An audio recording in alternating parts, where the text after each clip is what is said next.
Namaskara. Good evening and welcome to Bangalore International Center. Today is World Day Against the Death Penalty Day, and NLU Delhi Project 39A in collaboration with Bangalore International Center has this panel comprising of child rights activist, women rights activist Kushi Kushalappa, who works with Enfold, Corrine Kumar, founder of Vimochana, R. Srikumar, former Director General of Police, Karnataka, and the moderator is Anup Surendranath, Executive Director, Project 39A. I think I will leave it to the panel to make the introductions and to talk about.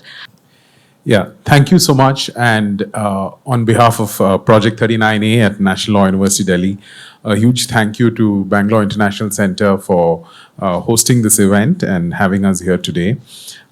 Today is the World Day Against the Death Penalty, and we felt it was an appropriate occasion to have a conversation on the on sexual violence and the death penalty. And the reason for that really is that as far as India is concerned, what is driving the death penalty is an expanded scope of more and more offences for which the death penalty is being attracted since the 2013 amendments to the Indian Penal Code after the Nirbhaya gang rape case, right? So we are seeing a decade of an expansion of the death penalty where more and more sexual offences are being brought under the ambit of being capital eligible offences, right?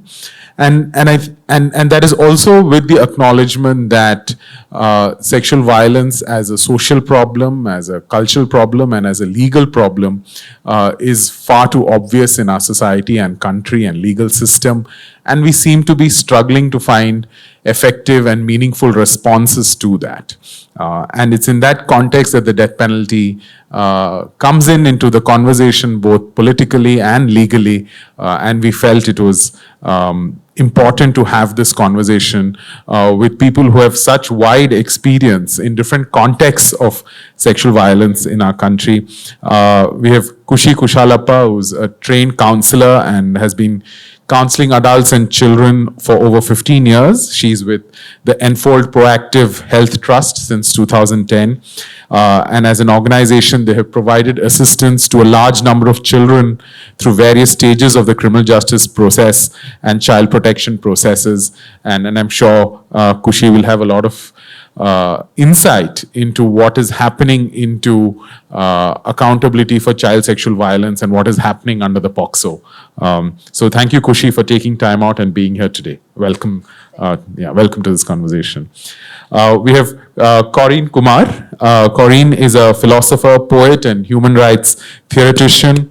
She has helped establish and promote the World Courts of Women. And if you should look it up, it's a fascinating initiative whose aim is to hold governments accountable under both international law and human ethics for crimes against women and crimes of war. She's also the co-founder of the Vimochana Forum for Women's Rights in Bangalore, and the organization works on issues of domestic violence, dowry-related deaths, and workplace sexual harassment. I think for people in Bangalore, Vimochana really does not require any introduction, so but I just had to go through that. So Corrine, welcome, and thank you for taking the time out, and really appreciate you being here. Thank you. Thank you. We have Mr. R. Srikumar. Mr. R. Srikumar is the former head of police of Karnataka and served as the Director General of Police. He joined the Indian Police Service in 1973 and has very wide and deep policing experience across very different contexts. And he was also a member of the Central Vigilance Commission from 2010 to 2014. Thank you so much, sir, for taking the time out and being here. Yeah. As you can see, sorry, I should introduce myself a little bit. I'm Anup Surendranath. I'm a professor of law at National Law University Delhi, and I head Project 39A, which is a criminal justice program. A significant part of our work is on the death penalty, both in terms of representing prisoners on death row and also doing research on the death penalty and its use in India. So as you can see, the lineup of people here bring very different perspectives on this issue, and that precisely was the idea, that we get different experiences, different voices, different perspectives to speak to what is definitely a complex issue. I don't think anyone here will pretend that there are easy, quick fix solutions to the problem. And I hope all of us will manage to bring that out in front of you during today's conversation. The format for today is that I'm going to be posing a set of questions. So in that sense, there are no speeches to be made. And through that conversation, I will try and elicit reflections and responses to some difficult questions that face us as a society and as a legal system. So that will be the endeavor through the course of the evening. And therefore, I'm assuming it will keep it interesting, and we'll certainly have a Q&A at the end. So I propose that we'll carry out the conversation between the four of us for about an hour, and then throw it open to all of you for questions that you have. Great. So, Kushi, if I can start with you, and I just want to start with the broad brush questions and then try and narrow it down to the issues at hand. And perhaps it's good to start with, how should we understand sexual violence in our society as a phenomenon, right? And I think questions of why does sexual violence occur in a society like ours has many different perceptions amongst the public. If you see its representation in popular culture, I think people who work with sexual violence survivors and victims will have a different set perspective as to why does this happen in our society, or any society for that matter. And if you could just, I know it's a very broad brush question, but I think it's important for the rest of the conversation to develop a sense of perspective, or at least your reflections, and I'll come to that question with all three of you. How should we understand why sexual violence occurs in society, or how would you characterize it? Thanks, Anup. Thanks for having us, and thanks for doing this. It's rather than why is a really difficult question to answer. If I can just flip it around and say, how does this happen in our society? I think a lot of our cultural practices in India allow for sexual crimes to happen. Some of them being the inadequacy of adults to be able to speak to young people or anybody, even their own peers, about sexual violence or anything sexual. To share a sexual, I might talk very easily about a picnic, but having had fantastic sex with someone the previous night is something that I cannot even imagine talking to somebody about. Starting from there, the discomfort of people to speak about their bodies, sexuality, reproduction, contraception, these are all very, very awkward, uncomfortable things for us to speak about. And I see when this group might not be as shocked as I see sometimes, when I use words of, related to the human body where there shouldn't be any shame or any awkwardness, I can see the men more than the women, interestingly. Just, I can see them literally break into sweat. So that's the way that's the awkwardness with which people relate to or don't relate to sexuality. And I think it starts from there. And the concept of having to respect all older people, no matter how they behave. It's an age that needs to be respected, not the behavior of a person. So this misplaced respect that we're expected to have for any older person, no matter how they behave, is also something that allows for sexual violence to perpetuate, especially when it comes to child sexual violence, or even young people who are being sexually violated or sexually abused or sexually assaulted by an older person or a person in a position of power. And for the offender, it's very clear that I'm going to get away with this because I know that the person who I'm taking advantage of is going to find it very difficult to talk about this. So that's another reason, right. That's another why or a how. Right. I'll stop here and you can... Yeah, no, that's interesting. So your point is that there are certain cultural practices that perpetuate the impunity for sexual violence and the difficulty of even coming to terms with sexuality, sex, and all of that, right? Yeah. Corrine, same question to you. How would you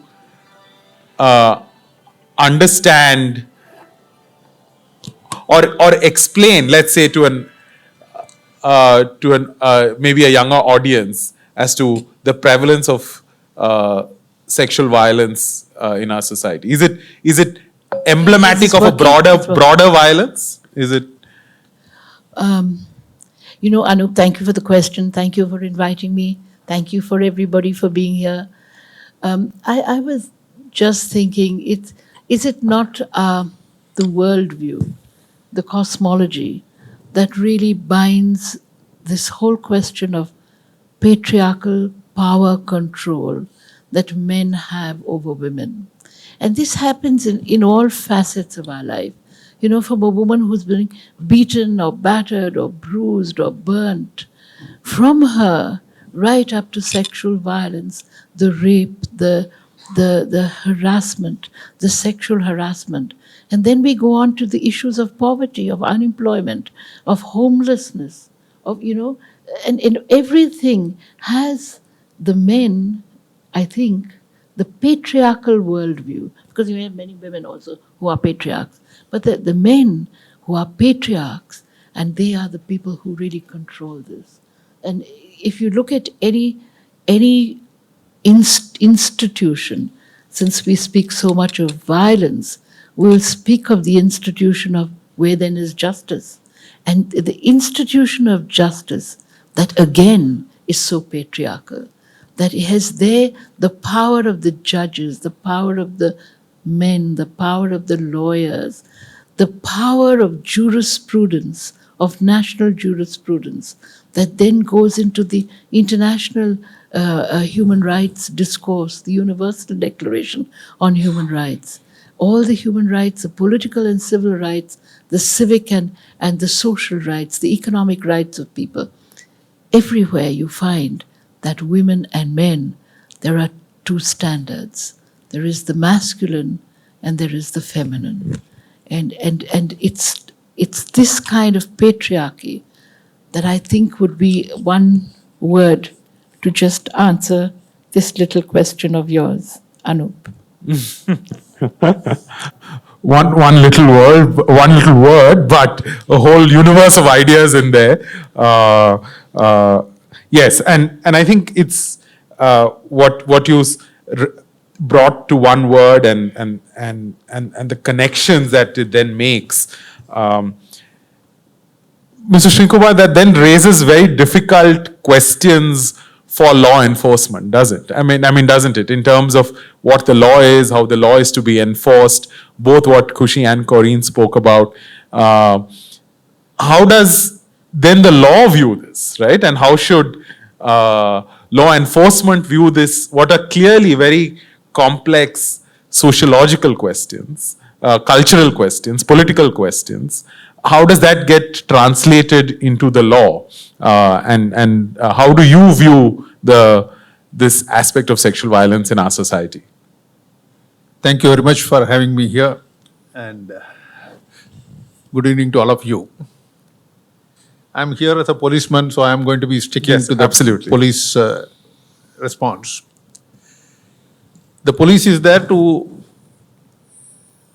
enforce the law. And the law is, talking about a crime, for example, the law says that a crime can be either due to wine, women, or property. One of the three things. Jar, joru, zameen, these are the concepts.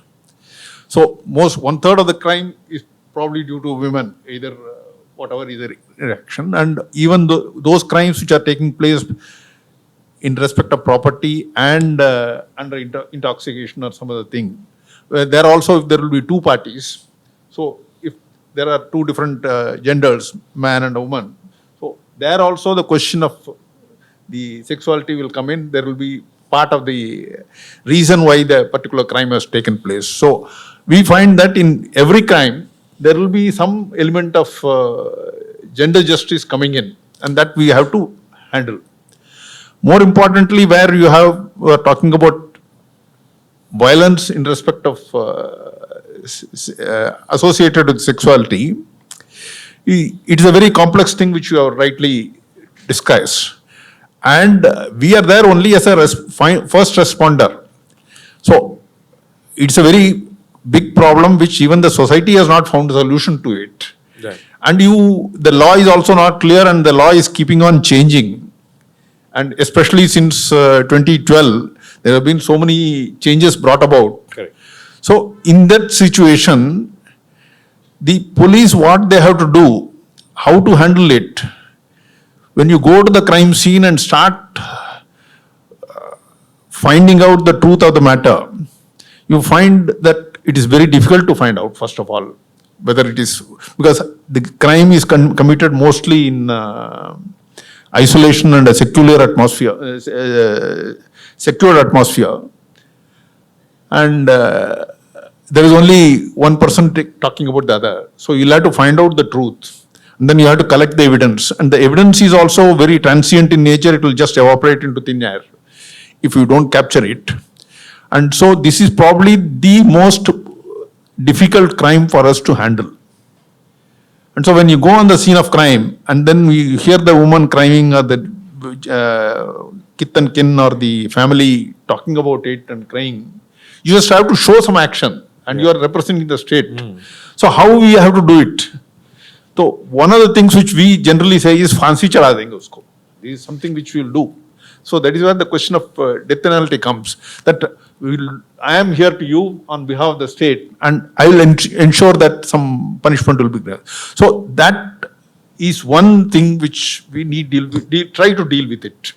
But as I said, the investigation is a very, very tricky job, and we have to have a team investigation where a lot of people have to collaborate, the technical experts, the forensic experts, the medical doctor, the microbiologist, and so many other things are required. So it's a very complex thing. Yeah. And then they're all not working in unison. They're all working in silos. And so there is a difficulty in approaching the problem. Right. So in such a situation, I think we need to have a rethinking so as to how it has to be done. We need a lot of retraining, we need a lot of infrastructure support. We need to be able to handle it as an emergency case, just like during the golden hour when the person who is injured is brought in. Everything has to move in just to save. So something like that had to happen. Unfortunately, we don't have that system. Our own law of police is it is an instrumentality of the government and power, not an instrumentality of the law. Yeah. So that is where the problem comes. Yeah. I just remember one case of this Amarmani Tripathi.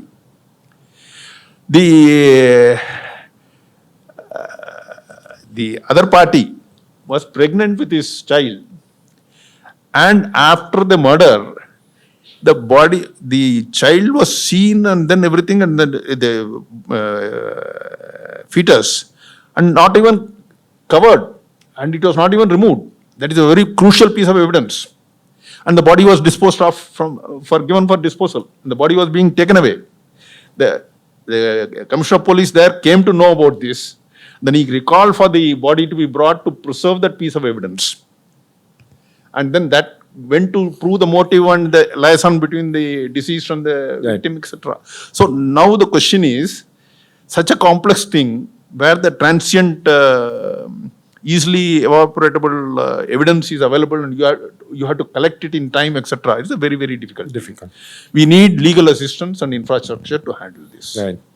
So clearly the law has certain expectations, right, that it creates through legislation and procedure and everything else. And it's certainly a question I'll come back to later in terms of then have we built the institutions in a manner to respond to the expectations of the law? And I'll come back to that. But just to take it a step behind, and I just want to go back to Kushi on that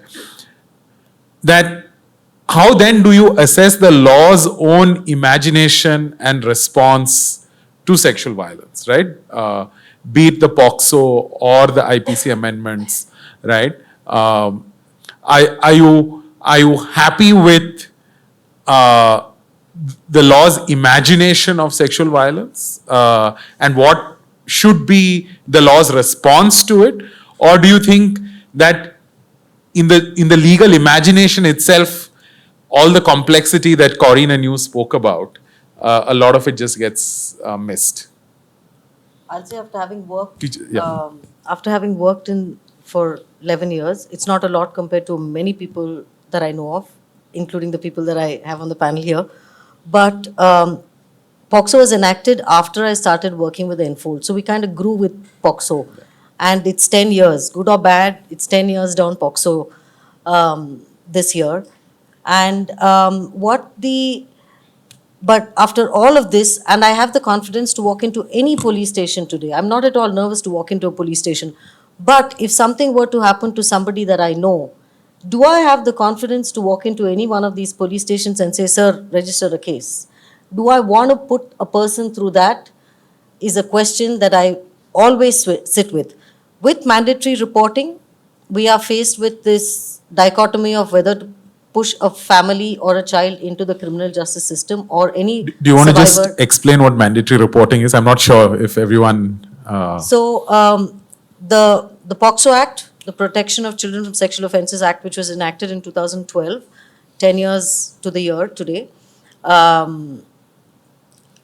brought in what was in section 19, something called mandatory. It doesn't say mandatory reporting, but anyone with information, knowledge or apprehension of a sexual crime against a child is required to report it to the authorities, and the authorities being nothing less than the police. So this is a non-negotiable. And if I am sitting with information of a child, or I suspect that a child is facing sexual violence, I'm required to report it to the police. And if I don't, there is punishment of 6 months to a year, depending upon what my relationship with this with a child is. So if I'm a head of an institution, then it's 1 year. If I'm a lay person who doesn't head an institution, then it comes down to about 6 months.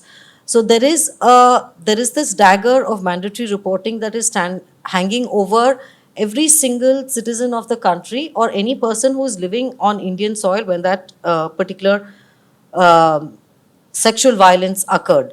And the same has now also been extended to rape of adults. Is that right? There is mandatory reporting that the police, that a person, a medical officer, for example, if I, as an adult, went and sought medical assistance, treatment for a sexual crime, the doctor is required to inform the police.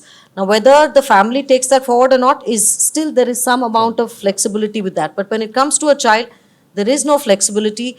Even as a child, if I were to seek treatment from a medical doctor or therapy from a mental health professional, or if I were to seek termination of a pregnancy, any of these conditions would require the doctor or the treating examining doctor to inform the police, and nothing less than the police. And now, after 10 years, the police almost always themselves register a case.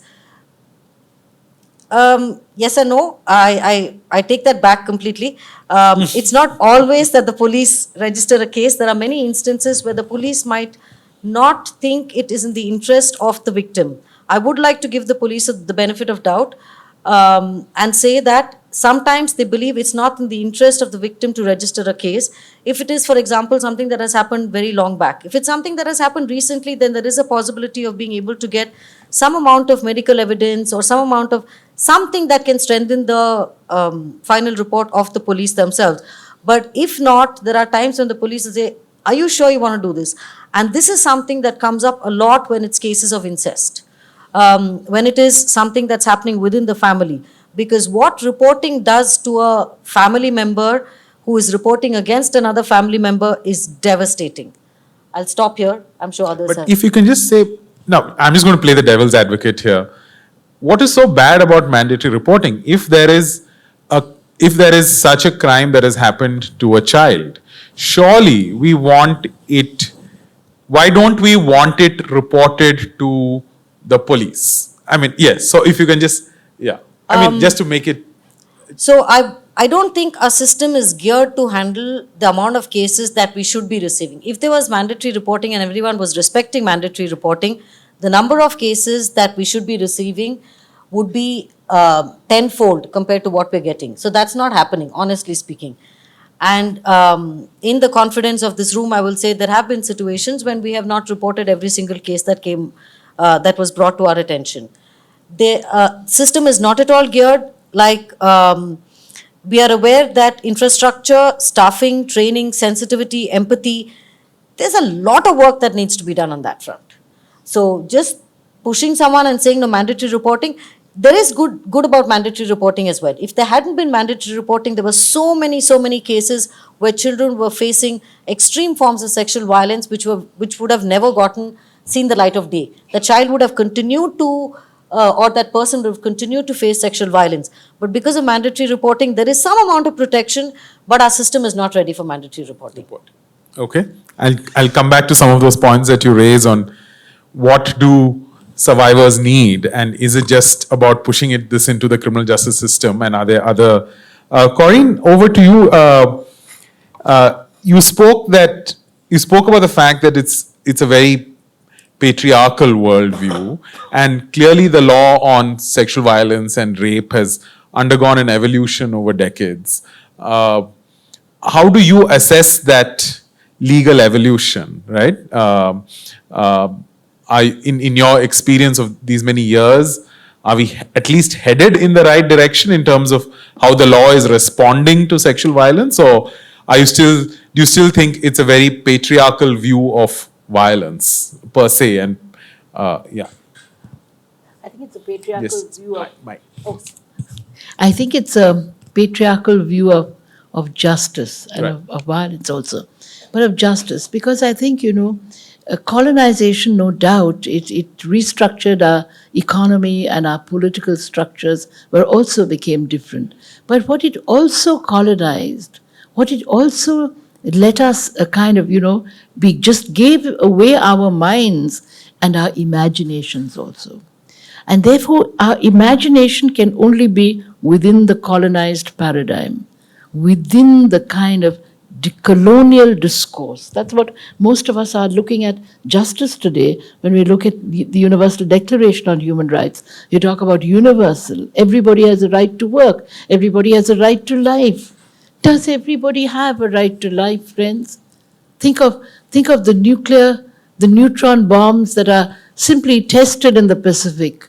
Mothers producing masses of flesh that breathes.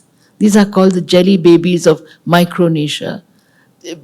Children that are already dead before they are born. What does the right to life mean? What does the right to a home mean?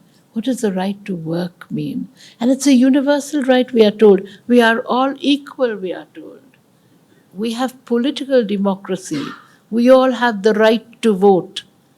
But economically, our economy works in such a way that a few must have and the many must fall out of it.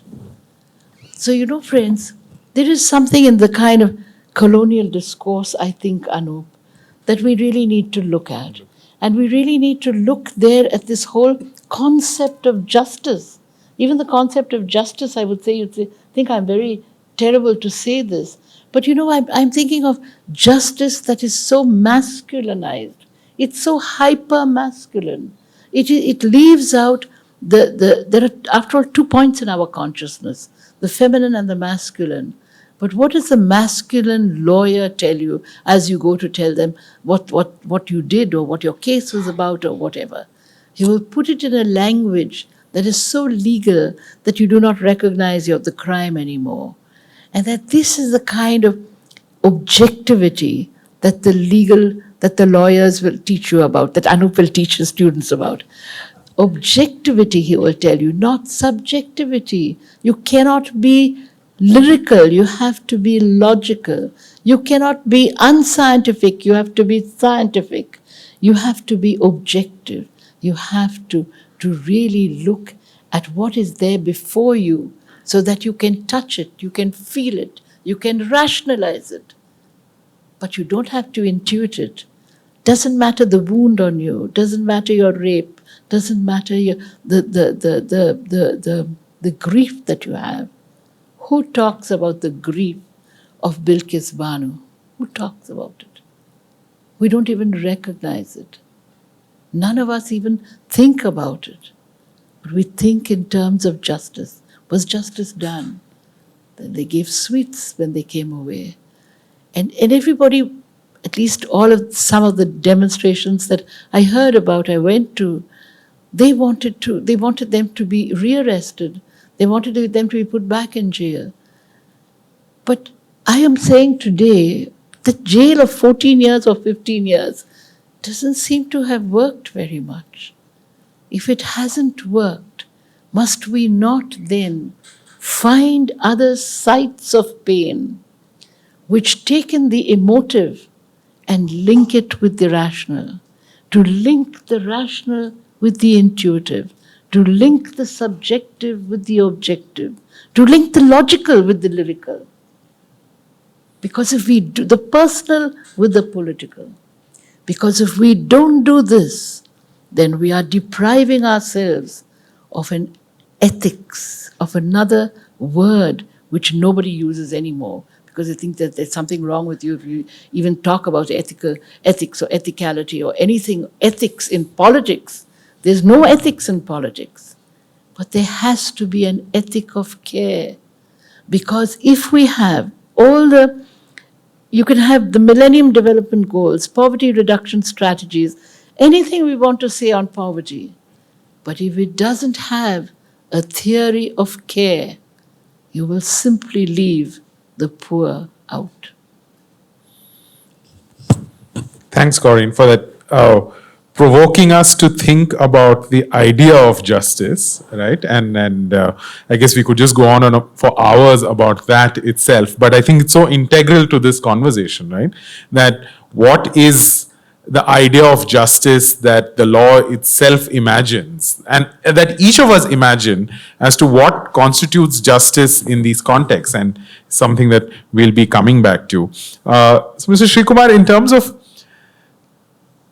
what we just heard from Kushi and Corrine, that survivors and victims have that we could imagine what is required in a very broad sense, but the law, as you rightly said, first of all, seems to be stuck in a certain imagination. And even in that imagination, our institutions say something like the POCSO, right? I guess many of us would feel that it was a child-friendly legislation, right? But what has happened to that child-friendly legislation in terms of the various provisions of it, that the legal system is unable to even give effect to that legal imagination, even assuming that that legal imagination is limited. But even to that limited imagination, our institutions are not able to deliver that, right? And then are we then stuck pursuing a vision of justice that is then primarily only retributive or deterrent, and in that sense is very offender focused, right, and has very little to do with what survivors or victims need, because that's all that our system can afford to do or is able to do. To a large extent, I agree about patriarchality and universal rights, etc. But then I have a little different take on the whole thing. Yeah. The fact is, the concept of rule of law itself, that law has to be applied irrespective of whoever you are and whatever you are. Now, please tell me, if you had the POCSO law and I am the doctor in the PSC and a child comes to deliver a child, and I can make out that she is a child and she is carrying. Now, I am mandatory to report the case. Same way, if a person is rescued from a den and so many other things, she talks about how she was kidnapped from a particular village and all the way from Bihar or Bengal and Jharkhand, you came over to Bangalore.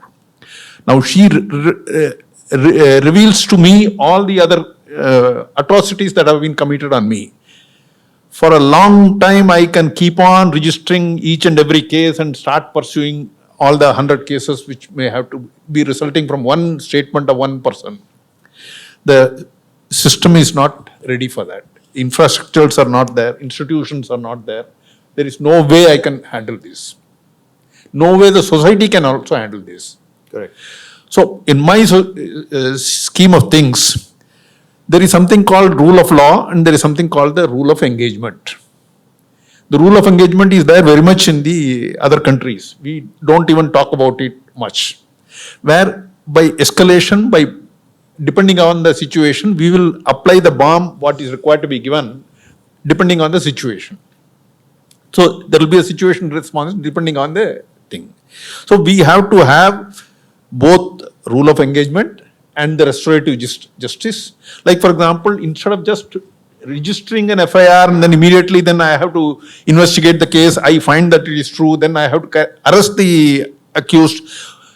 That was the way it was earlier. You have to mandatorily arrest the victim. Now only the thing has started coming saying that you don't have to arrest the accused. But 30 years back, 40 years back, unless you arrest the accused and charge sheet him, he will not be available for trial. So just to take away the responsibility out of my shoulder, I will arrest and put him behind bars along with the charge sheet. So the question is, when the institutions, not only the police, the doctors, the forensic experts, everybody who is dealing with it, child psychologists, counselors, we don't have that institutions. So we cannot be rushing with these laws like Disha law. I mean, they passed the law in 1 month to say that you have to finish the investigation in 3 days, 3 weeks time. Yes, we finished the case of Rajiv Gandhi assassination in one year's time, as per Tada. The trial judge who was handling only one case, he handled it for 3 years before pronouncing judgment of death penalty on 26 accused. And afterwards, the 7 years the appellate court took, which is the Supreme Court, all the Tata cases went straight away. And they took, and ultimately they have also said death penalty has to be thing. But the system is not geared to handle all these cases. There have been so many cases. Yeah. So we need to think of some other alternative solution. So yeah, I mean and that's an important point in terms of what are the limitations of the system. And given the system's limitations, it seems then focused towards a certain view of justice, which is a very punishment-focused view of justice, right? In that sense, just to take the conversation forward, Kushi, who is seeking justice in these cases, right? When I say who is seeking justice, very often the perception of who must be brought to justice is that of a stranger committing sexual offenses against a child or an adult woman, right? How true is this perception that what we are really dealing with are stranger rapes, or is that not, or does the data not play that out? What is the reality on the ground? Because then it affects the question of who is seeking justice against whom, right? And currently our public imagination is that a stranger has committed sexual assault and there is this. If I may raise a question, I think 80% of the perpetrators are somebody from known to the Right. So family. So I just wanted Kushi to just reflect on what is the consequence of that then, right? Depending on who is seeking justice from whom and is seeking what justice, what does this legal imagination then do to that, right? Can I answer the what? It doesn't capture everything that every victim or survivor has probably expressed. But I think the what, there's a range of what they hope to get from the criminal justice system. Ranging from really high punishments, I want this person to remain in jail for the rest of their life, to okay, some punishment has to happen. At the very least, I want the people in the village, I want the people in my mohalla, in my area, to know that this person did it. I want to be believed. I want to know that they're not blaming me for what happened. These are all different perceptions of justice, and I think depending upon the socioeconomic strata, the conditioning, the age of the child, the relationship with the offender, all of these play out in what a person looks for in terms of justice. And I don't think victims really feel that they've got justice. So there was a 2013 case of ours where the child was about 13 and a half or 14 when she got assaulted by this person who was from her village. She was a child with intellectual disabilities of a mild this thing. So she had the developmental capacity of a 5-year-old, but in terms of understanding, comprehension, speaking, memory was outstanding. So this 2013 case got convicted about, the accused got convicted about 3-4 weeks ago. After a long wait of close to 9 years, the girl is now 22 years of age. She remembers the things that happened with her. She knows the person. She used to refer to the person in a certain way. So she says that this particular person has, she heard the talk around saying that this person has now been sent to jail. Now this person already was in judicial custody for the first 2-3 years of the, as soon as the case broke, and then eventually the person did get bail and he was out on bail, would be seen walking around in the village, etc.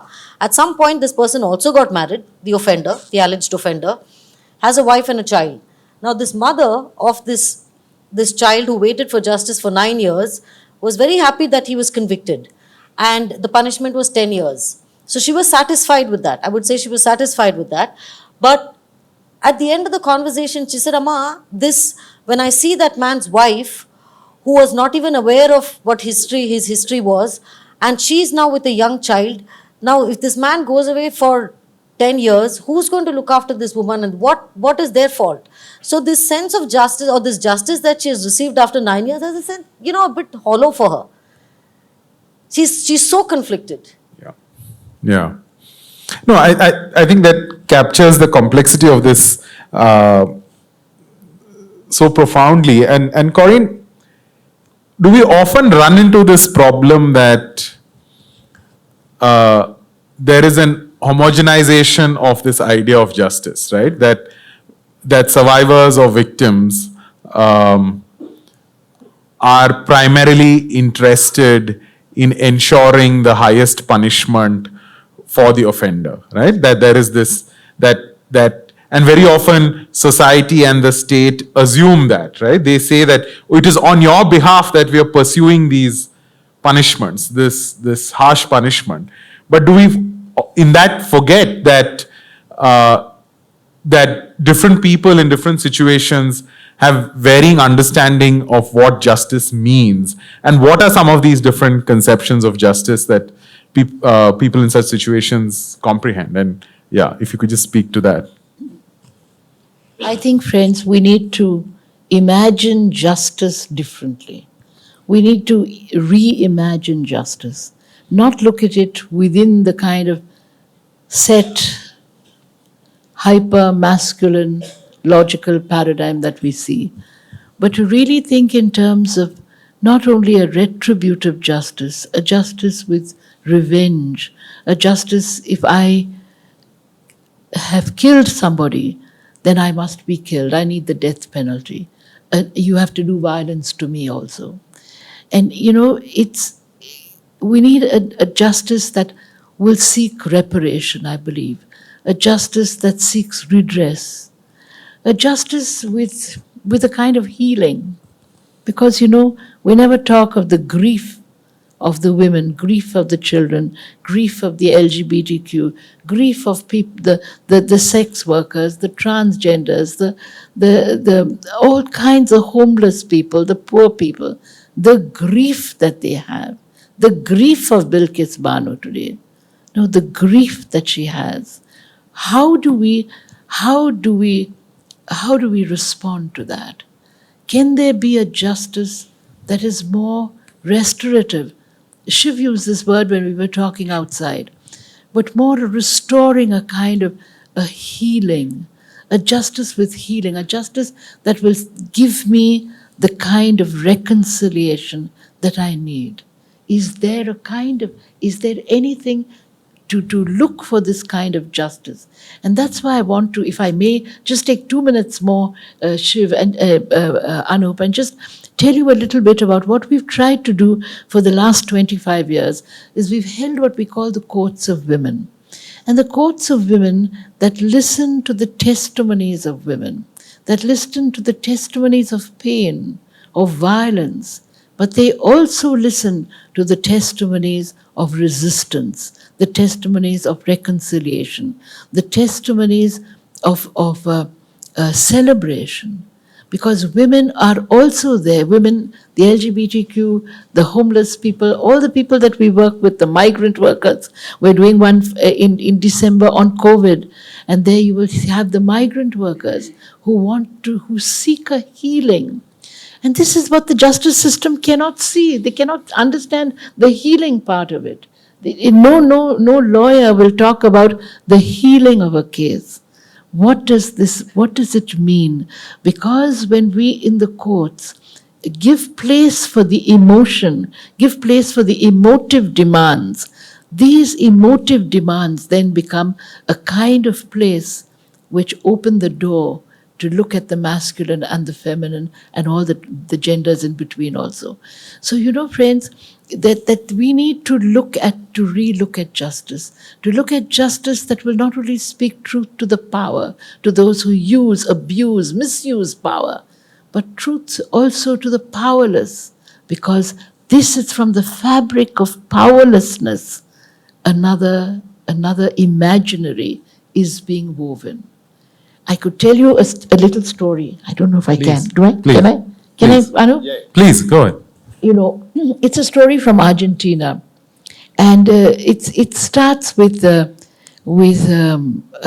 Carlos Rueda. I'll start with him. It's Argentina during the time of the dictators, and Carlos Rueda is a little man, and he loves children, and he loves the children's theater, and he loves acting for children, and he has his wife Celia, and Celia is a reporter, a journalist, and one day, this is the time of the dictators.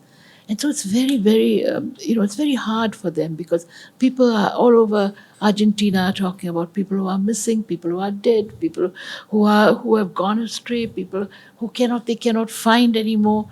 And the gift is that he can be a focus, the locus, if you like, the focus of a dream. So he can sit in his garden and he starts to tell stories of people whom people have missed somewhere.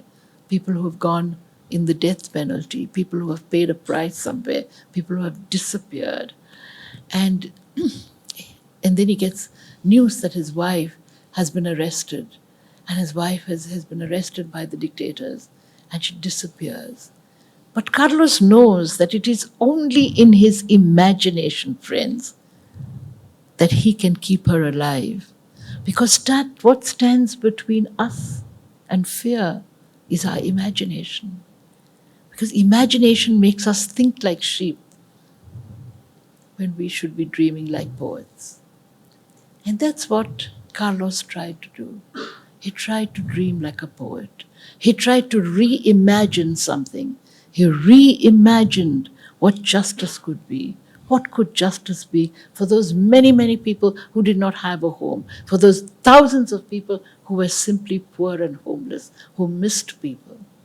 And this began the women in black somewhere. The women were the white scarves, they wore white scarves, and that gave way to the women in black. And we have the women in black in Bangalore also, please. Please come when we have the women in black. But it's because the women in black stands against all wars, stands against all violence, stands against violence, and seeks a new way to justice. And that's what we're trying to do now. Right. Thanks. Thanks, Corrine. Mr. Srikumar, very often it feels like that this very textured and very layered understanding of justice and what survivors and victims need is often appropriated by the state, right? And that there is a certain conception of justice and the needs of justice of survivors and victims that the law cannot reflect, does not reflect, and we heard about that, right? But yet there is one certain conception that both society and state appropriate from the victim, and it is that justice means punishment. And that is the dominant understanding of justice, right? That it means harsher punishment, harsher and harsher punishment. how do you view this relation in the legal system, that the state often justifies what it does in the name of the victim, right? And do you see that as inevitable, or do you see that as even appropriate, or is that problematic? It's a big problem. So I would not like to go that way at all, but that is the law of the land. So when you are talking of justice, it has to be tempered with mercy, it has to be empathetic, etc. Every time when we arrest an accused in any case, including sexual violence case, if we bring the two parties together, all that they say is, give the man to me for 5 minutes, 10 minutes. I will have my revenge on him. That's enough. That's all exactly what I want. But that we cannot do it. So, in fact, some of my constables also say that we use the lathi just to say that you don't beat, I will beat him, I am hitting him for you. So, the state is appropriating the thing on the behalf of the victim. So, unless we have a system where the victim has a say in the type of punishment that has to be meted out. So that is where I have been talking about restorative justice as a system which we need to legislate upon and think about all the consequences and all the complexities in it and provide for it. That, in fact, in the panchayat system, for example, where there used to be a sexual violence case, and the panchayat will sit and say that this is what is the atonement which you have to do. And probably the victim went more satisfied than the present system where you are forced to say that I will take over your grief and then and that grief is getting sorted out only in 10 years, 20 years, 30 years time. Right. So I think we need to have a full scale review and bring in such practices like restorative justice, where this thing, victim also has some say in what is required and what is not. Right. And most important, the victim is always looking for an apology. Right. I am sorry at least. So that is where we need to move in. We need to move in. And especially when given our numbers, it is impossible for us to think of infrastructure for everything to do the way the law is thinking of as of now. Right. Yeah, so that imagination that we have a certain idea of justice that the law is pursuing, right? And then you have, as Kushi and Corrine were saying, that it is difficult to say that justice just means one thing, and you could have different contexts, you could have different realities where victims and survivors need very different things, and one of those different things could be that they want the perpetrator or the offender to be punished as harshly as possible. That could very well be somebody's expectation from the justice system. I'm not denying that. That could very well be. But I think what ends up happening is that what is then projected is that is somehow the dominant demand or need of victims and survivors. Kushi, in terms of this reality that we discussed, that we are not talking of either in terms of adult rape or in terms of child sexual violence. The data is quite clear, as Srikumar sir was also saying, that it is not stranger rape, right? It is acquaintance rape. What does introduction of the death penalty do into this context, right? And you already alluded to that underreporting is already a problem. So this move of the legal system to say that our best response to sexual violence is harsher and harsher punishments, to bring more offenses and make them capital eligible, what does it do to this complex reality that you're already seeing on the ground? Sexual crimes are extremely nuanced. And by and large, in the public, I think the perception of sexual violence is rape. But it is so much more than rape. It is a range, and rape might happen maybe after a certain number of months, years, whatever. But the way it begins and the grooming process and this power, this control, the exploitation, that's a whole journey before probably the final act of rape happens. And in that journey, I think there is so much of confusion that the person goes through, because according to the 2021, 2019, 2020 data, in penetrative sexual assault, the percentage of known offenders is 95%. So when we're talking about 95% of offenders known to the victims or the survivors, then the amount of guilt that victim or survivor carries when you're talking about increased punishment. So that's one thing, that for a child to know that they have sent, or the possibility of life imprisonment or death penalty is a reality, is something that weighs very heavily on a person who's reporting, including a family member. So I don't know whether the child and the family actually want like higher punishments. They do want punishment. I'm not saying that they don't.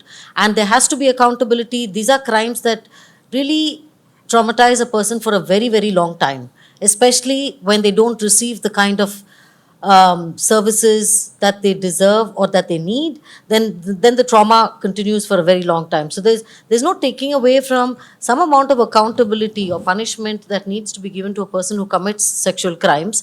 But when you have higher punishments, then the burden of establishing that crime did occur, when for a judge who's sitting there to say that I want to give life imprisonment, 20 years, 10 years, death penalty, the amount of evidence, that the circumstantial evidence, the statement, the consistent statement of the victim from beginning to end, which is 3, 4, 5 years sometimes, all of that is almost impossible to expect in our criminal justice system.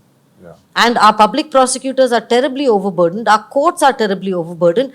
They don't have the sensibilities to be able to pick up on nuances of the child's expression, the victim's expression, looking at we don't have those kind of these things. We don't have the tools that are required to get a young child to speak about some of their experiences. Yeah. So how do you then hope for convictions? The point of saying that, okay, we're going to have like these very high punishments is so that as a deterrent. I don't believe it's a deterrent. Right. Because I guess as we started the conversation, the very nature of that violence as to why it occurs is so complex, right? It is not just very simplistic. If you just provide the punishment, the violence is going to stop, right? Then it's not going to be that. And Corrine, do you and I just as we wind towards the end of this conversation, I just want to circle back to what you started with, this in the patriarchal understanding of justice, and connect it back to how we view our response to sexual violence, and even on the spectrum of violence against women, that the response to sexual violence is very different from, let's say, domestic violence or dowry or dowry-related deaths. You see that very different reaction and intensity of reaction to these offenses. Does it tell us something about how society is reacting to sexual violence in a certain way? Does it explain that? But we seem to be reacting very differently to other forms of gender-based violence. Could you just comment on that? Anup, I'm not sure I understand your question, because I think dowry violence is also sexual violence. Beating and battering a woman is also sexual violence. And the kind of violences that women really experience and are perpetrated on them, it's also sexual violence. Right. So I don't see what really is your question, Anu? No, that rape, right, gets a certain reaction from the society and the state, right, which it does not get, which domestic violence and dowry-related deaths don't get, right? Yes. Right. That rape gets a certain. Okay. Oh, this is what you mean. Yeah. I think because domestic violence has been Corrine, if you just privatized. hold up the mic. it's been privatized and domesticated. You know, it's personal violence. A policeman will tell us when we go there with cases there, but that's a personal violence. He's beating her, he's talking with her like this, he's using these kind of sexual terms on her, but that's personal violence. So personal violence, women's violence, violence against women has been personalized and privatized, and that it has been refused its public face. Had refused its political significance. Think about it. Half of humanity are women. Half of humanity are women, transgenders, whatever. But you know, when you think about it, you can simply be, you can just know where the whole legal system, this thing of jurisprudence has gone. National jurisprudence has gone in a kind of way that it's almost very difficult to retract this, to bring this back. Right. So I don't know if this in any way responds to what you're talking No, in it is. terms of. Yeah. Yes? Yes, okay. Yeah. Okay, I don't Yeah. know. So, Mr. Srikumar, just the last question, and before we open up for audience questions. Now, with all of this, right, and we see the conversation that accused persons have too many rights, right? Chief justices have said it, prime ministers have said it, right? That, you know, to achieve justice for victims, we need to do away with some rights for accused persons, right? So that I assume the logic is that we need to get more convictions, right, to try and get this justice. But is it a binary? I mean, really, are problems related to justice and access to justice, and we've had that very complex and nuanced discussion, are those going to be solved by taking away rights of accused? And do you think that is the way in which the law should evolve, that we need to reinterrogate whether we're giving too many rights to the defense? I'm not against any right being given to an accused. We have more and enough and more. I'm only talking about the victim's rights, Right. vis-a-vis the accused right. Like, for example, you will have a legal help given for an intervention in the death penalty case, death row accused. A person who is not even concerned with the case, he comes as a busybody with a PL and he can stop the death penalty being carried out. Whereas the same right is not being made available to the victim. So that is why I am saying that we should have more victim-oriented solution. And more important is what Kushi talked about, that rape is only the last thing. There are so many other nuances coming in before that. Like, for example, it starts with a stalking, and then some teasing and so many other things, and some violent activities also coming, and ultimately when the person wants to force himself, it goes into a rape situation. I was reading the good things which are coming out of 1098, which has been launched in Uttar Pradesh some time back. So they, especially with the advent of the phone and so many other things, cyber stalking and so many things have happened. There are threats and extortions and so many other things are also happening. But one of the things which they are doing in the call center, the call is given it to somebody else, and they start talking to the stalker to caution the person. And some of the times these things have actually led to solving of the problem before it became bigger. Right. That is where the question of rule of engagement as against the rule of law Right. comes in. Yeah. So before you allowing it to fester into a rape, you intervene, Right. caution and stop. Right. And therefore, the legal system's interest is very much reactive in Yes, sense, right? It is not it is not preventive in any sense. And then, in fact, they have gone to the extent that they do the follow-up on the activities of the stalker for about 6 months. Yeah. And then probably give a gap of another 6 months and come back to check whether he's stalking. Right. These are all something wonderful which is happening thanks to the digital world and things like that. So that's why I have been talking of a digital depository where everything has to be recorded, and of course privacy and other issues are also to be given. But then here is a repository from where you can deal with the situation as it is demanded. Right. And start with the minimum. Yeah. And Understood. keep escalating it as it is required. Yeah. Yeah. Thank you everyone for those responses and reflections. And I guess the idea was to try and see how these philosophical considerations, these sociological considerations, either are reflected in the law or are not reflected in the law, and to lead to that larger reflection itself of what are the limits of law, what can criminal law achieve and what can't criminal law achieve, right? And in that sense, how do we then take these very complex considerations and find its reflection in the law?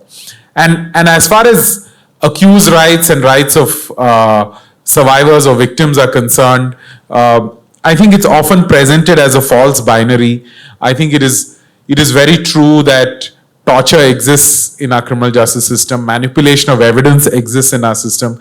That is also a reality at one end of the spectrum. At the other end of the spectrum, it's as much a reality that filing of FIR, a timely investigation, a fair investigation, a fair trial are also very difficult for victims, right? So both of those are realities, and I think it serves no one's cause to somehow say that the very common public narrative that, you know, we need to ensure rights for victims by taking away rights of the accused. So look, I think there have been many strands of the conversation here that could do with a lot more conversation and depth, and I'm sure some of that will be picked up in the audience questions now. Hi, my name is Mama. Thank you so much for this insightful conversation. So my question is that, you know how death penalty adds to this whole idea of demonizing abusers and seeing abusers in a certain way, right? I think that prevents a lot of victims to report abuse, but let alone even report abuse, but also, you know, recognize that they're being abused. So especially in cases that are known, the abuser is known to the victim. So what do you think can be done about shattering this entire image of that is created around like abusers being these bad people who can do no right or being of a certain class or a caste, what can be done about that? That they're not human beings at all. They're not worthy of being human beings. Jairam, how do you break the link between the right to justice and the right over the life of the victim, of the accused? I was a little confused about some of the comments that was made, especially the contradiction between what Kushi was saying, if I may use your first name, and Mr. Srikumar's very different response. To start with, I was taken aback when Mr. Srikumar in his initial comments didn't talk about prevention of crime, but only about punishment and detection, etc.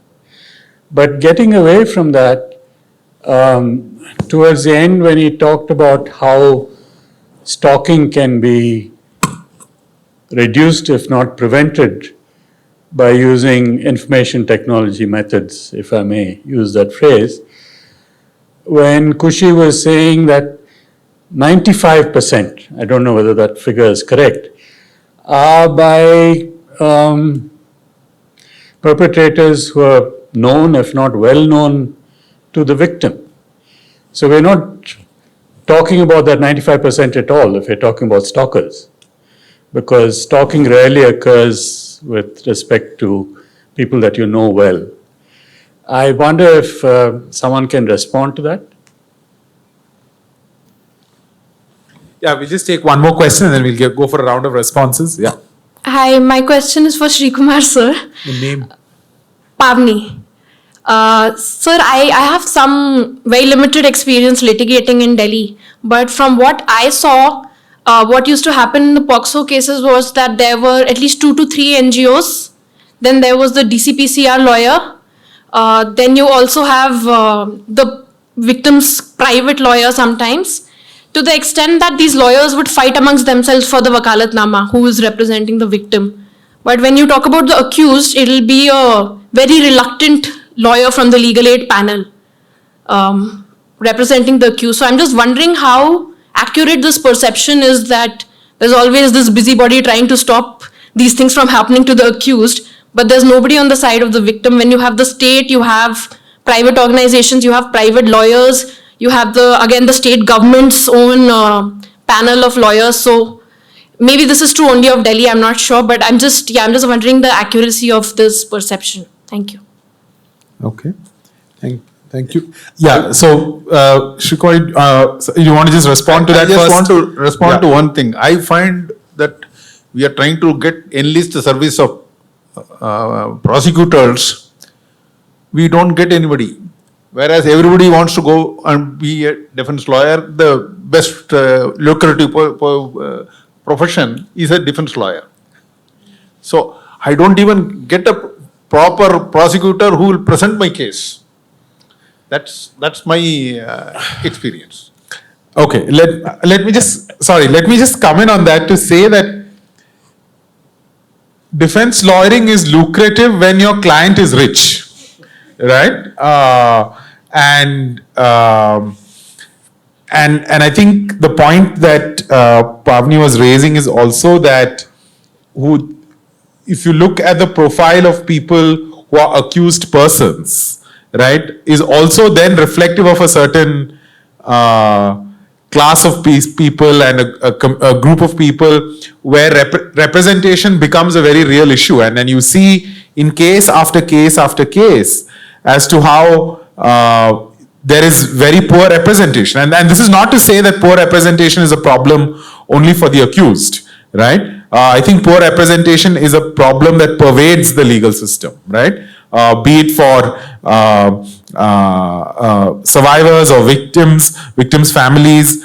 And I think, again, we get into that binary of accused versus victim. And it really depends on who is seeking the lawyer, right? Certain groups of people and classes of people get access to representation because of certain factors.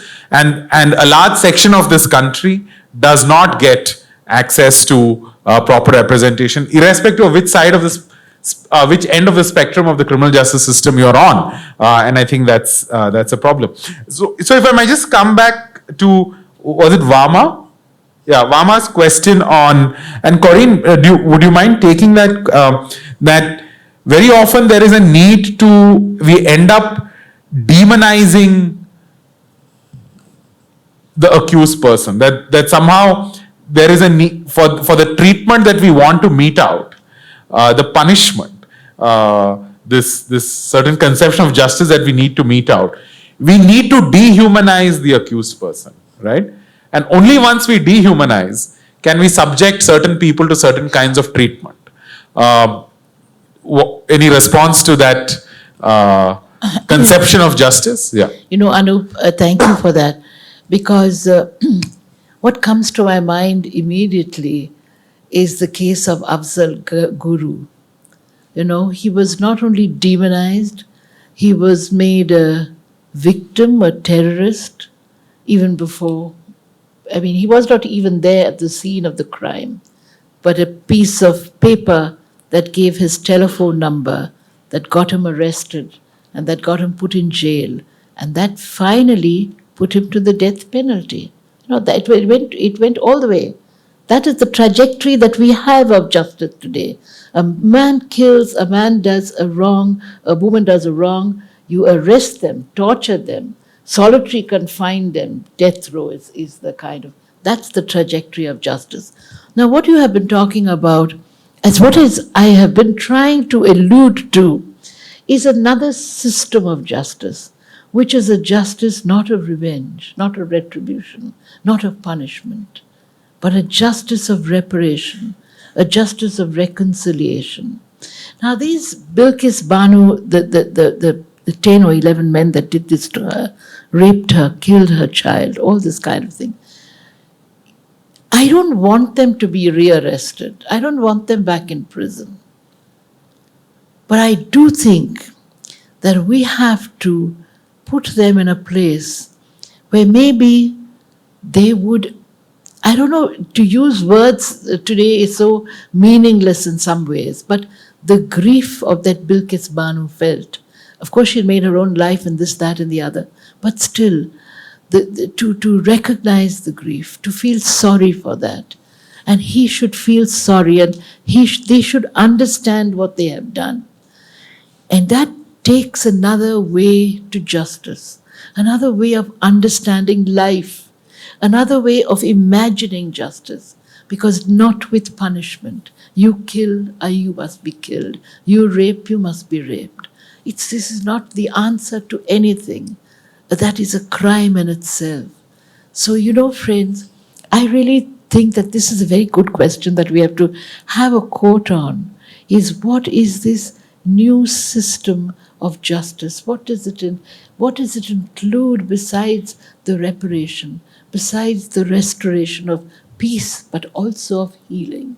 The healing of the woman inside, the healing of the child, the healing of the men, the healing of people of all genders, the healing inside. And that it gives me then the strength to live again. I don't know if this makes sense to anybody. No, it does. Doesn't make sense. It does make sense. It challenges us. That's all. Yeah. I could talk much more, but I don't dare do this because Anup will say enough. So, no, thank you. Kushi, if I may ask you to respond to Mr. Manmohan's question, that is the law responding not to the 95% cases, that it is not, the law is assuming a reality of the 5% of the cases and not really responding to the reality of the 95% of cases, which is then known persons or family members, or right, that the law's response is to then the very narrow category of those 5% of cases of stranger rape in its imagination and in its solutions. Yeah. It's not only the law, I think it's the society also that is gunning for those people who are not known. We don't want to deal with the fact, we prefer to deny that our society is so depraved that such a huge percentage of the cases are known by known people. So then we'd rather focus on the people who are unknown. We would make a much bigger, not when I say me, I also feel that the media is also in some way responsible for sensationalizing these cases in a certain way. I mean, it doesn't need to be sensationalized. It can be victim centric. It can be things that empower a person to come forward and report. It can also send a very strong message out to the offenders. It doesn't need to be sensationalized. So somewhere the media is also responsible or irresponsible in some situations where there is so much of focus on an incident and not what happened before and not what happened after. And the criminal justice system has to respond to the 100%, whether it's the known section or the 5% unknown section. They don't have a choice. But there also the preference is to deal with the 5% and not deal with such harshness with the known people. Because the family itself is so conflicted. The child, I will repeatedly talk about children because that's my area of expertise. The children are so conflicted about reporting because the responsibility of reporting against a known person weighs on them, and people don't let them forget that. The entire family and the society, the neighborhood, everyone says that you were the person who sent that person off to jail. Couldn't we have spoken about this? And attempts would have been made to speak about it, but they didn't receive the kind of response. Right. Mr. Srikumar, any response to that question, that the law seems to be far more adept at responding to stranger rape, right? And it can't or is not able to deal with the complexity of acquaintance rape and acquaintance violence, and therefore is not sufficiently preventive in nature, right? It is very much reactive in nature. It is, and therefore has no option but to be, but to adopt this certain very narrow conception of justice. I mean, there is some truth everywhere.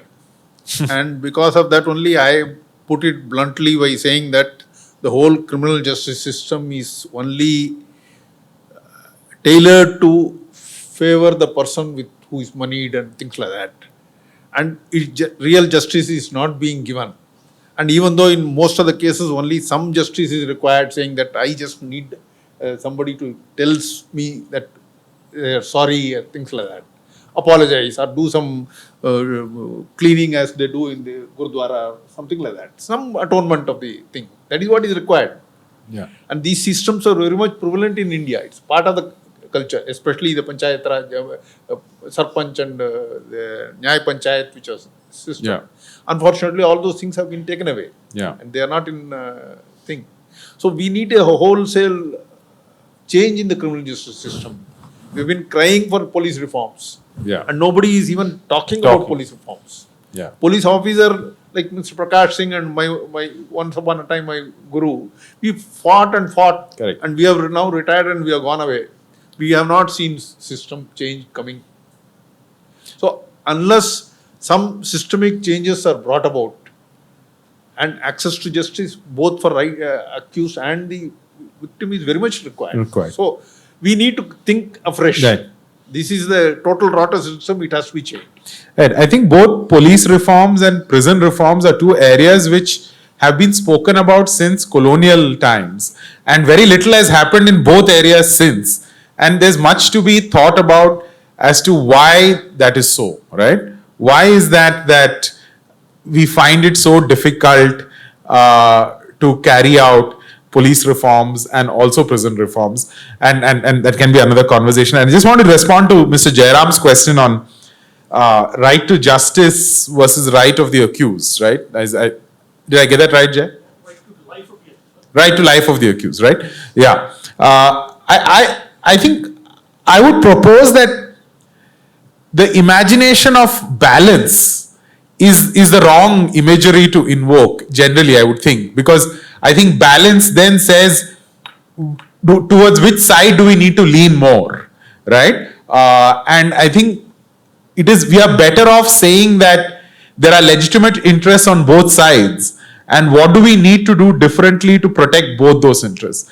I think we often, in questions of rights and constitutional adjudication, get into this balancing conversation, and that itself puts one against each other, right? And I think we are far better off not pitting one against the other, saying where is the balance of rights of victims versus right to life of the accused, right? I think both have equal value, right?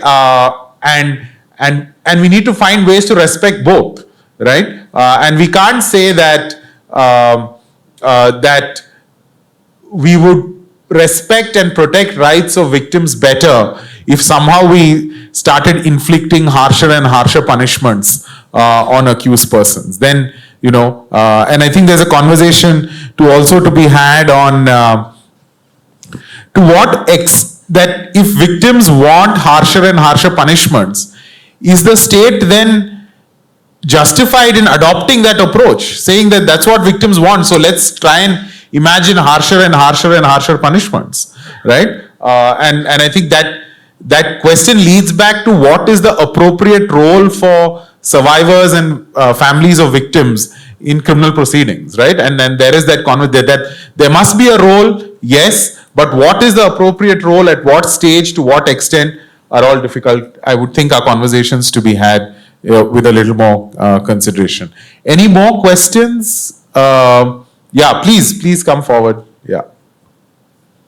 Just introduce yourself and then you can ask us. Hi, I'm Qaish, and my question is, in what ways does the social context and reality of survivors affect their ideas of justice? And I ask this because I work on rural stories at the editorial desk, but I've had a very urban upbringing. So I just want to understand this. Could you just repeat that once more, please? In what ways does the social context and reality of survivors affect their ideas of justice? And I want to know this in the context of rural and urban survivors. Okay, got it. Yeah, please. We'll come back. Corrine, we'll come back to that after we take a few questions. I'll give you that question. Don't worry. Yeah. Hi, I'm Aparna. I think, Anup, you were the one who spoke about the burden of evidence needed by the system being immense when we ask for harsher and harsher penalties.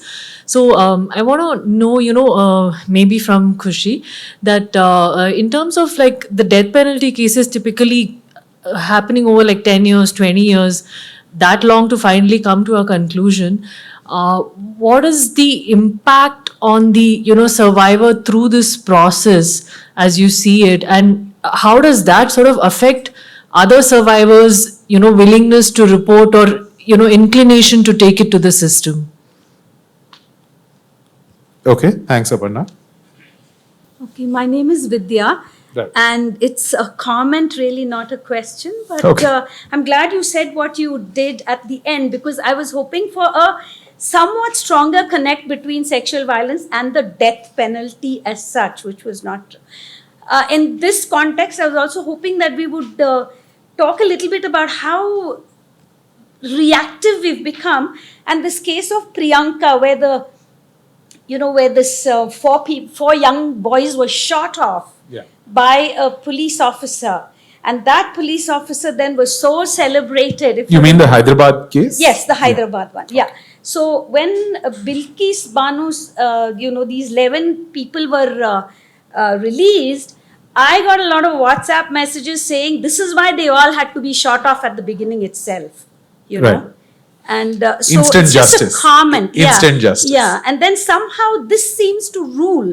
And this guy is celebrated for doing, killing off people. We don't know whether they raped that young lady or not, but they're all dead, 4 of them, So we tend to have become very reactive these days. Right. With all these harsher and... Just name, please. My name is Samir. Hi. Samir. Yeah. Yeah. Talking about all these harsher punishments, and there's a former DGP also on the panel here. What happens to a man who is wrongfully accused? Who comes to his help? Does the police come? That other institutions come to his help? Because I'm sure it does happen. Yeah, I'll just set up a bunch of responses. I'm also just aware of the time. Corrine, to you, Khwaish, is that? Yeah. The question of does context matter, or the background of survivors and victims matter to their conception of justice, of what they want? Yes. I think context and history are extremely important. And that is what we have let go in many, looking at the criminal justice system. The context of the crime and the history of the crime. We speak so much today of restorative justice. Now, restorative justice, you have there the Center for Restorative Justice, you have restorative justices, criminal tribunals for Cambodia, for Rwanda, in The Hague. On restorative justice, people are looking at restorative justice, but they are not contextualizing the justice or historicizing it. And this is an extremely important question that you bring up, because, I think that without contextualizing the justice, the injustice, and without historicizing it, we miss the crime. Think of Saddam Hussein. Think of why he was caught in that pothole and shot dead. Why could there not have been an Iraq tribunal and using the restorative justice system? And they said that they did it because he had gassed the Kurds. He has used the gas on the Kurds. But where did he get this kind of gas from? Nobody had given it to him. But then later on we learned that the Germans had given it to him. But Saddam Hussein had no neutron bombs, and he had no nuclear weapons or chemical weapons or biological weapons. So you used restorative justice there in Cambodia, where again, if you do not contextualize the crimes and you do not historicize them, restorative justice is just up in the air like this. So what we're trying to do in the courts is really change both. We're trying to look at reparation, at healing, at a justice that comes, that will restore in many ways. Right. So I like your question very much, and I'd like to meet you after this and talk a little bit more to you on this. This is the Yeah. one question that I wanted to say Yeah. something on. Did you need to Yeah, I mean, ask me? there's one aspect of this that's reflected in the work or in the law on the death penalty increasingly, to say that we need to have a much more detailed background and context to the accused person. That's very limited, and I know you're talking of something way broader. But even there, the law struggles to come to terms with why is the background relevant, and in what ways are certain aspects relevant, and this contextualizing, the law really struggles with it in the courtroom, and that's in a very limited context of what the law requires in death penalty law, and as I said, I acknowledge that what you're saying is broader. Aparna's question, Kushi, was that, when you talk of introducing the death penalty into things like the POCSO, right? Because then, connecting to what Jairam was asking, then there is a question of rights of accused as well. Then once the death penalty is in play, you also are risking that these cases will be litigated and dragged on for much longer, right? That it will go to stages and through hoops that otherwise those cases might not have gone through, right?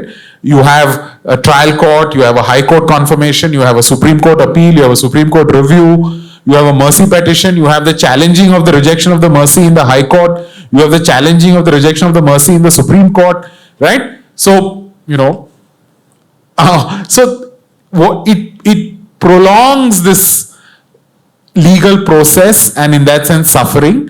What does that do to survivors? We don't even need to go to death penalty.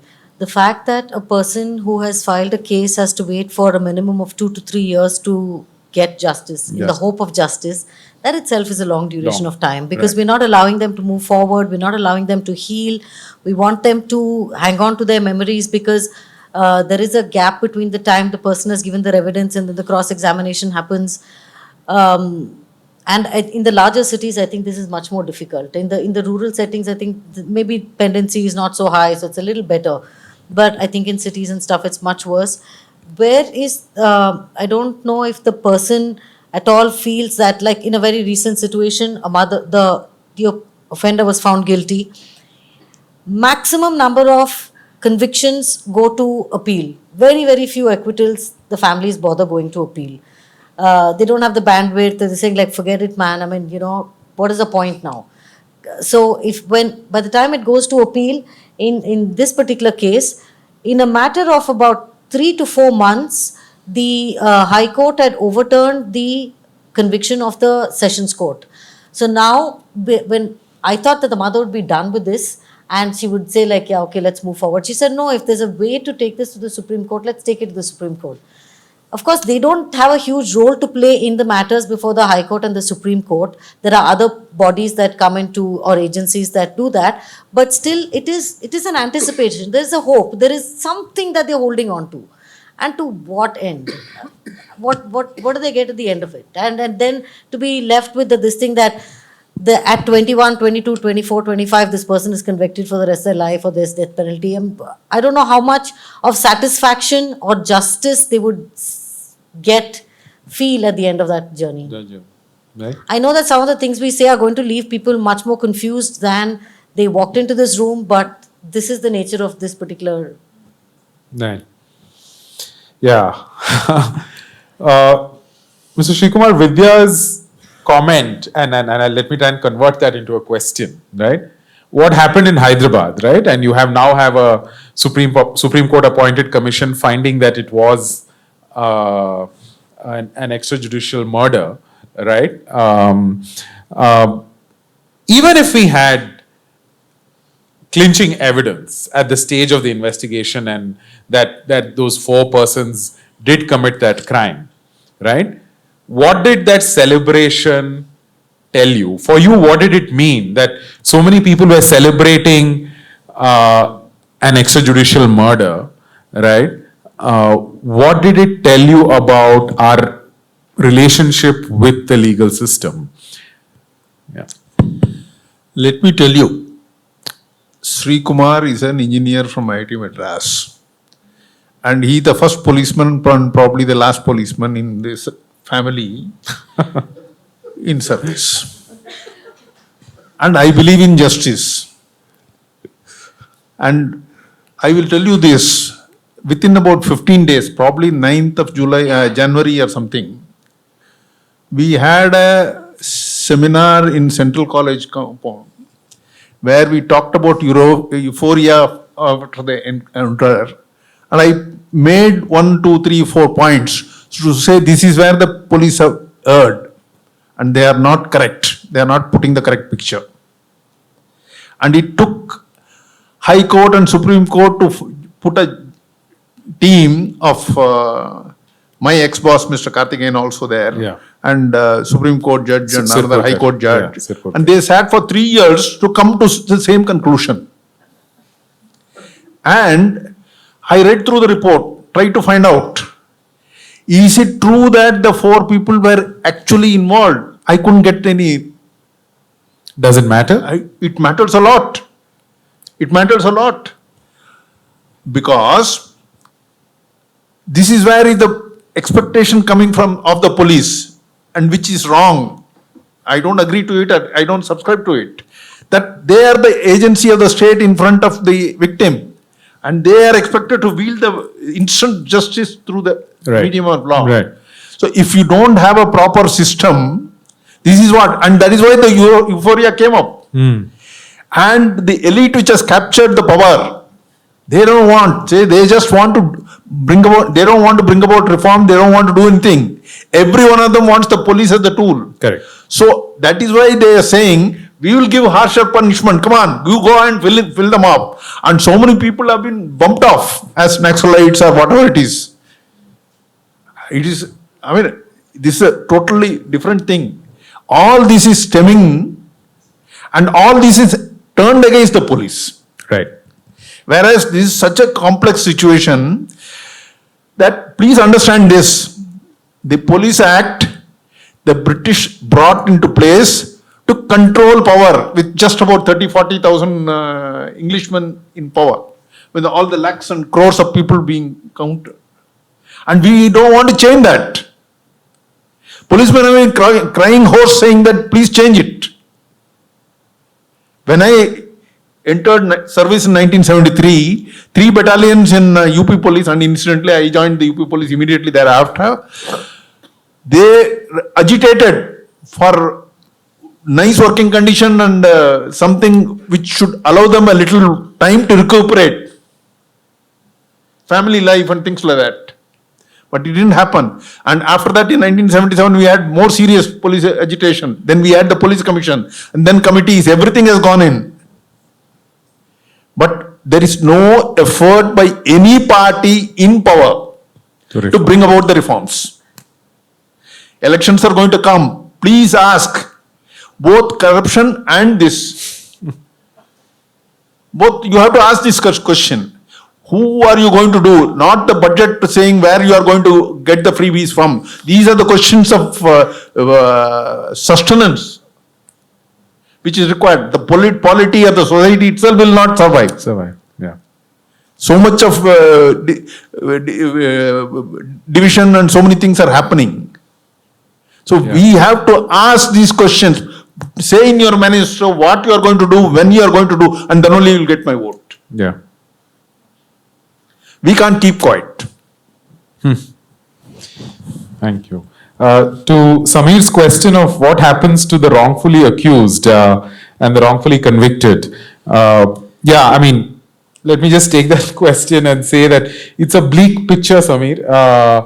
I mean, this year we've had 4 acquittals in the Supreme Court of people who were on death row for about 8 to 12 years. All acquitted after 2 courts gave them the death sentence. The Supreme Court finally acquitted them. Lives completely destroyed, right? What are they going back to, right? To their villages, their families. How do you even begin to make sense of the injustice that has been inflicted on them, right? And there's very little that can be done. And then one particular case that I want to highlight is what the Supreme Court said in this case called Adambhai Suleiman Ajmeri, which is the Akshardham blast case, where the Supreme Court finally acquitted all the accused and said that, and the Supreme Court explicitly acknowledged that all of them were framed by the police. And when these three individuals went back to the Supreme Court asking for compensation, the then Chief Justice, I think we're better off not naming him, the then Chief Justice said, right, we cannot allow this because allowing this would mean that the floodgates would open, right? It is a remarkable admission for a Chief Justice to make that there are so many cases in waiting of wrongfully convicted people that if you allow one, you would open the floodgates, right? So I don't think we talk enough in our system of wrongful convictions. Given the various pressure points in our criminal justice system, wrongful convictions are rampant. I don't think they're sufficiently documented, discussed, and worried about in our system. So it's a bleak picture there, Samir. No, I don't really have much to offer. That even when the court finds them to be wrongfully convicted, there is very little that the system is able to do to make any amends really, or any meaningful amends. We are past time. I know you have one. We can just take that last question and wrap up with that, please. Thank you. I think that we've heard a lot about Your name. My name is Shyam. Yeah. I think we've heard a lot about how we need to build the capacity of the police, that there's an urgent need for police reform, especially infrastructurally. We've heard about the mindset of the society, the media, the regulators needing to change, and about how the police is playing a careful and deliberate role, which I felt was a bit surprising, where I felt like it was a bit antithetical to the citizens' experience, which is more in line with, I think, that one comment that ma'am said, which is about the fear of the citizen in terms of going to the police in the first place.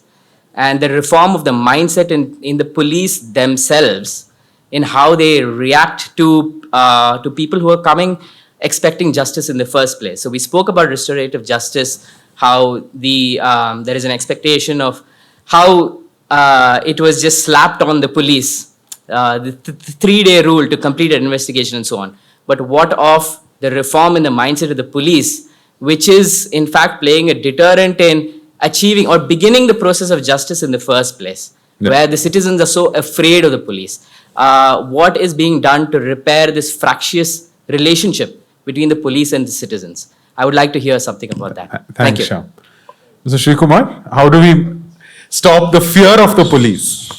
So I have practiced whatever I could do within the resources which I had with me. Right. And the same thing I am also saying, the change has to begin within, and we have to do it.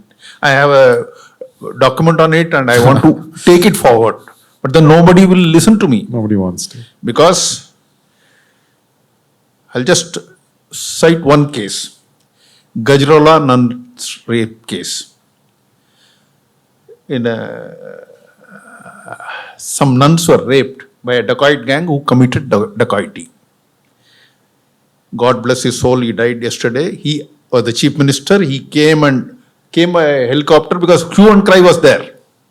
And the police were asked to solve the case immediately. And after about 2.5 years of 7 people having been arrested and put behind bars, that case came to CBI and I handled that case. We had solid evidence to say that they were innocent. And they said they have to be released. And because of the paucity of time and the manipulation of evidence and so many things, we could not figure out as to who caused the agony to those nuns, victims. So only thing which you could do is, I put up a report saying that these accused have to be released and they cannot, we don't know who did it, but for the other things, wrong things, action has to be taken against them. The matter simply went into a basta khamoshi and that's the end of it. So that's the way the system behaves. So what do you do then? So one policeman, even if he wants to, cannot bring about change in his own domain.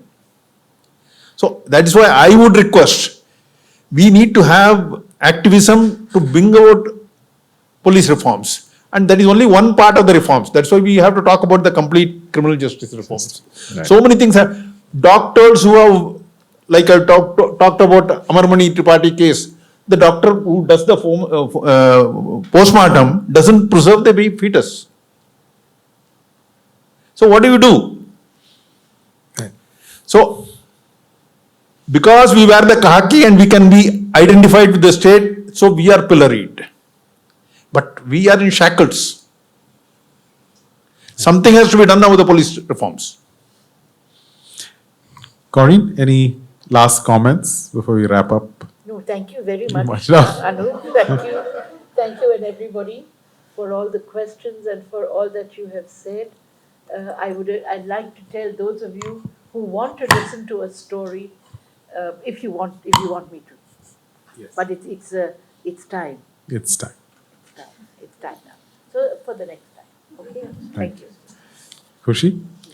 I think this mindset, we put a lot of responsibility on the police. Police are just one of the cogs in the wheel.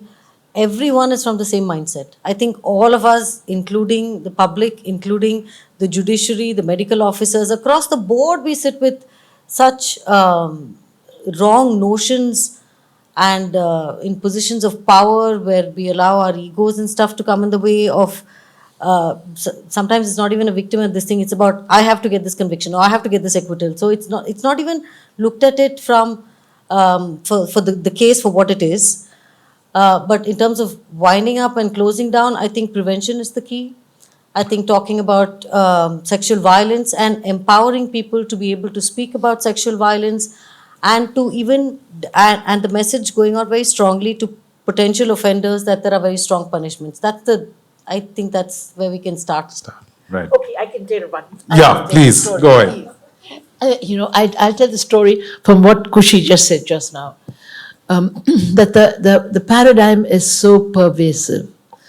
And the thinking, the mindset, we talk about lawyers changing their mindset, police changing the mindset, NGOs changing the mindset. But this little story of Supriya came during the time when Gautama Buddha was preaching in the land of Shravasti. This is the imaginary Gautama Buddha, an imaginary Shravasti land. But the land was filled with drought and with famine, and people were hungry and people were thirsty, but they were listening to him, listening to Gautama Buddha. And Gautama looked at the followers and said, he said, the people are so hungry, can anybody feed them? And he just looked around him and he saw Dharampal, and Dharampal had vast lands, and he said, what about you, Dharampal?